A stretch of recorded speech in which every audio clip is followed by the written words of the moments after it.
عرض ادب، سلام و درود خدمت همه شما دوستان و همراهان من در چنل راز. امیدوارم هر کجا که هستی حال خوب و دلی پر امید داشته باشی. بدون معطلی آماده میشیم برای پیام امروز. چند ثانیه سکوت میکنم تا فرصت داشته باشی که نیت کنی.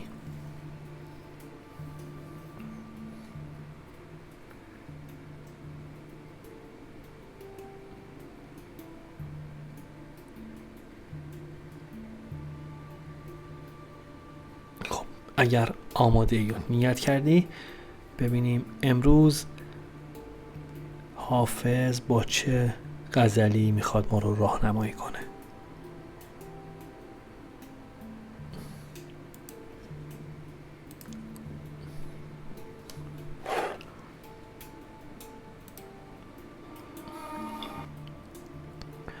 تو را که هرچه مراد است در جهان داری، چه غم ز حال ضعیفان ناتوان داری. بخواه جان و دل از بنده و روان بستان، که حکم بر سر آزادگان روان داری. میان نداری و دارم عجب، که هر ساعت میان مجمع خوبان کنی میان داری. بیاض روی تو را نیست نقش در خور از آن، که سوادی از خط مشکین بر ارغوان داری. بنوش می که سبک روحی و لطیف مدام، علی الخصوص در اون دم که سرگران داری. مکن عتاب از این بیش و جور بر دل ما، مکن هر آنچه توانی که جای آن داری. به اختیارت اگر 100,000 تیر جفاست، به قصد جان من خسته در کمان داری. بکش جفای رقیبان مدام و جور حسود، که سهل باشد اگر یار مهربان داری. به وصل دوست گرت دست میدهد یک دم، برو که هرچه مراد است در جهان داری. چو گل به دامن از این باغ میبری حافظ، چه غم ز ناله و فریاد باغبان داری. بریم با هم سراغ تعبیر این غزل از حافظ شیرازی. غزل 445 حافظ مربوط میشه به سالهای اول سلطنت شاه شجاع.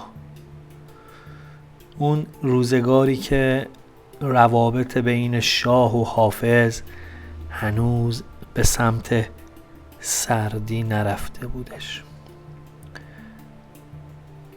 حافظ به محبوبش میگه تو که به خواسته دلت رسیدی، ولی به حال بیچارگان یه نظر تا حالا کردی؟ حواست هست؟ تویی که تمام و کمال به خواسته خودت رسیدی، خبر از دل این بیچاره ها داری؟ و در ادامهش میگه با این حال که ازت گله‌مندم، ولی باز هم اگر جونم رو طلب کنی فوراً بهت تقدیم میکنم. میگه این که چیزی نیست، من که بنده تو هم این کار رو انجام میدم. حتی اون آزادگان هم، کسایی که رها از بند اسارت عشق تو هم هستن، اونها هم حاضرن این کار رو بکنم. من که چاکر تو هستم، اصلا حرفی درش نیست. به هر حال ببینیم این پیام با این تاریخچه‌ای که داشته برای امروز من و تو چی داره. تو دل این غزل این پیام رو باید به گوشت برسونم که خداوند لطفش همیشه شامل حال تو شده و جالب این که این مژده رو باید بدم، باز هم قراره بهت نظر کنه و قراره که تو صاحب همه چیز بشوی، از اون جایگاه اجتماعی که دوست داری، از اون بی‌نیازی که مد نظرت هست و رفاهی که قراره برات ممکن بشه. میگه چقدر خوبه که با این شرایطی که داره به وجود میاد بند غمو رها کنی. میگه مطمئن هستی به خودت که اون شرایطی که مد نظرت هست برات فراهم بشه، حواست به اطرافیانت باشه، آدم دستگیری باشی، به اونهایی که میتونی کمک بکنی. برات شرط و شروط نمیذاره ها، به این نکته توجه کن. نمیگه اگر همچین آدمی نباشی بهت نمیدم. میگه خیلی این میدونی تمثیلش برای کجاست؟ شاید برای شما پیش اومده باشه. موقعی دیدی که توی گرفتاری هستی، تمام اماما رو میای قسم میدی، یا قمر بنی هاشم یا حضرت عباس این مشکل برطرف بشه، اینجوری بشه، اون کارو میکنم. دیدی یه جایی زورت کمه، دیدی توی چند ثانیه هیچ دستاویزی جز کمک گرفتن از خود خدا نداری، یه حادثه‌ای داره رخ میده، یه اتفاقی، یه خبری شده که شاید آبروی یه نفر بره، شاید زندگی یکی از هم بپاشه، شاید مثلا یه کسی توی یک جایگاه جونش در خطره، میگی خدایا این فقط بگذره. الان هم صحبت همینه. نمیگه شرایط بحرانی رو نمیخواد برات تجسم کنه، میگه که بارها گفتی خدایا تو به من بده من به بندت بدم. میگه آمادگیشو داری دست بخشنده داشته باشی، چون قراره بهت بده، نه اینکه نکنی اون بهت نمیده، نه. ولی ازت میخواد اون چی که در توانت هست برای خلق خدا صرف کنی. چیزی که این پیام میخواد بهت بگه و بدونی اینه که اگر امروز توی جایگاه مناسبی قرار داری و یا قرار بگیری، همه دستاوردهاییه که از دعای خیر بنده‌های خدا واسط درست شده. و در کنار این پیام این رو هم میگه بدون که دوستانی داری دور و برت که حسودن و خیلی حال دلشون با خوشی تو خوش نیست. میگه یکم حواست باشه. حالا حسودی که ما میگیم اینجا تعبیر میکنه اون حسادتی نیستش که شاید دیگران به ما دارن، همونیه که همیشه گفتم دنیا دنیای رقابته.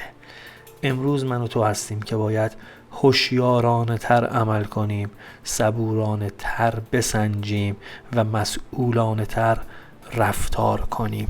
اگر هر کدوم از این کارها رو توش یکم خلل به وجود بیاد، شاید فرصتی برای جبران کردن نداشته باشیم یا اینکه جبرانش خیلی سخت باشه.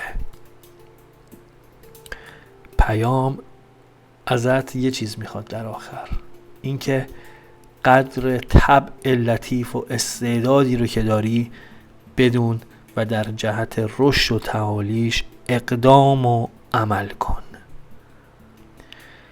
این بود پیام امروز. اگر بخوام خیلی کوچولو و سریع جمع‌بندی کنم، این که میگه به زودی نیتت برآورده میشه و به وصالت میرسی، اما بدون سختیایی که این راه داره رو باید تحمل کنی و بدونی که یه روز به خودت میای میبینی که چقدر شیرین به اون چیزی که میخواستی رسیدی و کافیه که مشکلات امروز رو برای خودت بزرگ نکنی.